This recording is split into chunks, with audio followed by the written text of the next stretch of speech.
All right, sixth grade, hello and welcome back to Math 6, Chapter 3, Lesson 24. We're going to be on page 58 and 59 of your textbook.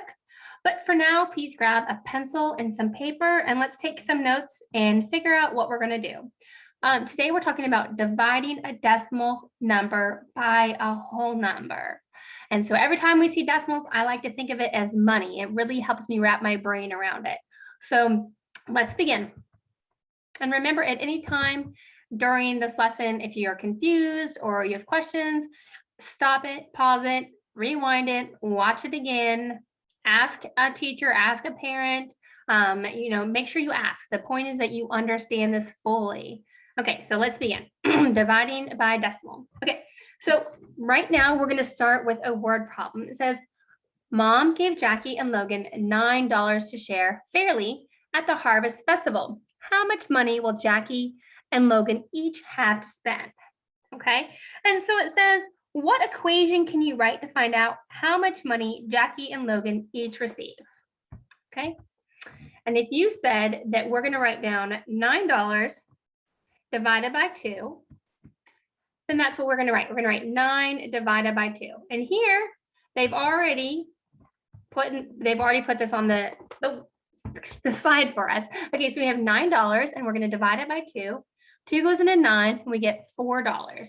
4 times 2 is 8. We subtract our 8 from 9, we get 1. So it gives us $4 with a remainder of 1. So question here, are we dividing to find the number in each set or the number of sets? And how do you know this? Okay, so if you said we're trying to find the number in each set, then you're right. That we need to list that Jackie and Logan represent 2 sets that will receive an equal amount of money. Okay, so let's keep working here. Now it says, how many dollars did each child receive? Each child received $4 and they had 1 remaining. Okay, so we have 1 with our quotient. Okay, now what does the answer 4 with a remainder of 1 tell us? It tells us that each child received $4 with $1 remaining. So what do you think Jackie and Logan could do to share the remaining dollar fairly? So here we have $1 and we want to split that evenly. Okay, so how could we do that? We could split that in half. And then, so here it's going to show you the problem again step by step. All right, $9, bring down. Okay, so here it did this as a math problem, right? So here, let's go back up here for a minute to show you. 2 divided by 9 is what we're working with, right? 2 divided by 2, $9 divided by 2. So we know 4. It's going to get us 8 with a remainder of 1. Okay, then what we need to remember is that there's 2 zeros on the other side because we're talking about money. So you're going to bring down your 0. 2 into 10 goes 5 times. It gives you 10 with a remainder of 0. And then you're going to add another 0 because we're talking about $9. So right here you have $4.50. That is going to be the remainder. So we took that dollar and we split it in half. So that dollar becomes a tenth. Okay, so if we had 10 dimes, right, then each child will receive 5 dimes. Therefore, they get $4.50. All right, it says you can annex 1 or more zeros after the decimal point. This is saying that after the number 0, right? Here, let's go back here. You can annex 1 or more zeros. So we could put 4.5 and we would still have the answer if we took off the last 2 zeros here. And that's what it means by annex. It means just remove them. Next, it says the decimal point in the quotient goes directly above the decimal point in the dividend. So let's look at that again right here. You have your decimal point here and your decimal point here. It's very, very important to line them up. Unlike multiplication where you count and then you move it, in division, it's right above each other, okay? Okay. Next, we have 6.6 divided by 5. Okay, and let's see. First, we're going to put our decimal up at the top because that helps us keep it straight. So line your decimal right up here. Okay, and then you're going to take 6 divided by 5, and that's going to give you 1.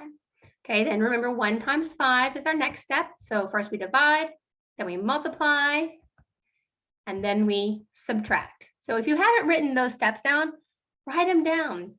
Divide, multiply, subtract, bring down. Divide, multiply, subtract, bring down. This are steps. Okay, so we're gonna have 1 left. Now we've subtracted, now we need to bring down. 5 can't go into 1, so we have to go 5 into 16. 5 into 16 goes 3 times. Then we've just divided, so now we're gonna multiply. 5 times 3 is 15. Next, we're gonna subtract. 16 minus 15 is 1. Again, write this down. Divide, multiply, subtract, bring down. This is the order of division. It's very important. Okay, so now we have, right here we have 1.3 with 1 left. All right, but we need to add a 0. So we add a 0, we need to bring it down.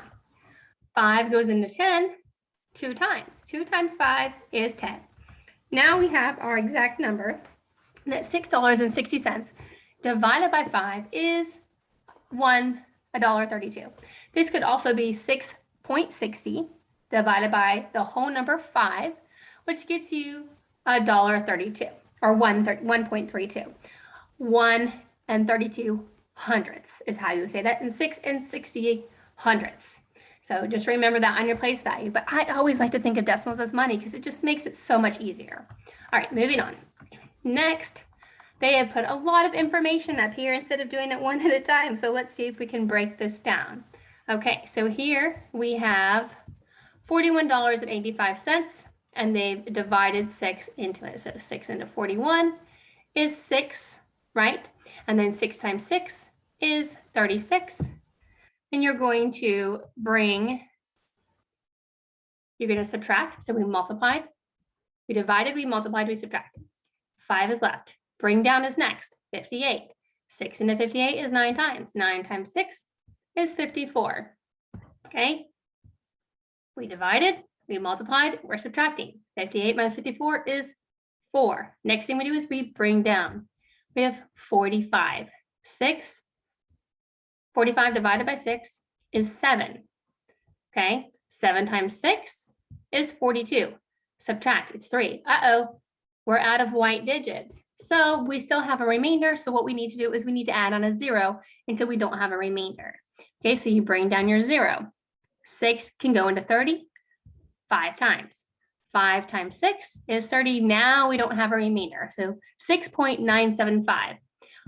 Then it's telling you can check it this way, right? So 6.975 times 6 gets you 41.850, right? So this is our number. So when you're going to round these, because we rarely use 3 digits past our decimal point. So you would probably round this up to 98, or you would round this like 6.98 because you'd use a 5 to round up. But right here, it's got 6.975 times 6, and it's multiplied it across, gotten 41.850. They dropped the 0, or they annexed it, as it likes to say, and you get 41.85 divided by 6, okay? All of these all work out. All right, next. Next here we have 7, or 4.375 divided by 7.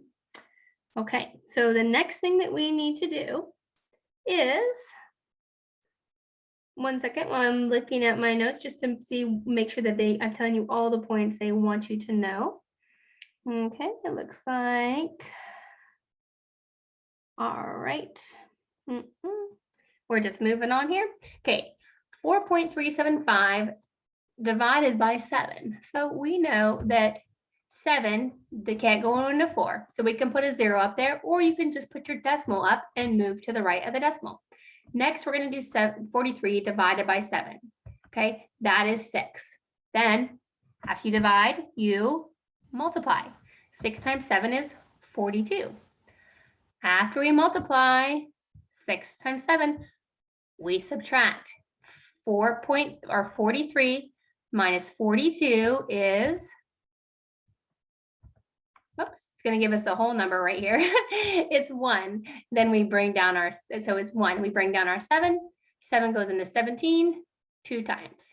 2 times 7 is 14. 17 minus 14 is 3. Bring down your 5. We have 35 minus, so we have to bring down your 5, right? 7 goes into 35.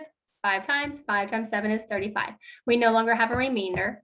So we have 0.625. All right. Let me see if it says anything else. Okay, so before we move on to this next problem, we're going to have to stop and go to the next video because I have a time limit on these videos when I upload them. So just go out of this one, go right to the next one. I'll see you there.